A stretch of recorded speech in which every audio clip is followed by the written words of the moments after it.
ഇതെങ്ങനെ വെച്ചാൽ ഇങ്ങനെയാണ് എന്ന് മനസ്സിലാവുന്ന രീതിയിൽ നമുക്കൊരു ധാരണ കിട്ടുമെങ്കിൽ ഈ സിനിമകൾ പരാജയപ്പെടില്ല.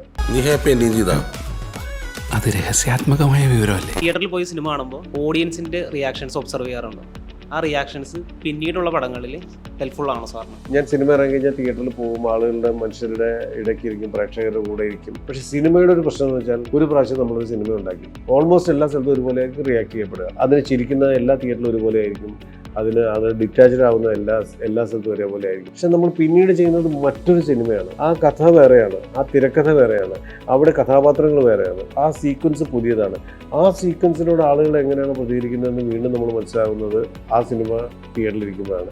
ഓരോ സിനിമയും പുതിയതാണ്. അങ്ങനെ കൃത്യമായി ഇതെങ്ങനെ വെച്ചാൽ ഇങ്ങനെയാണ് എന്ന് മനസ്സിലാവുന്ന രീതിയിൽ നമുക്കൊരു ധാരണ കിട്ടുമെങ്കിൽ ഈ സിനിമകൾ പരാജയപ്പെടില്ല.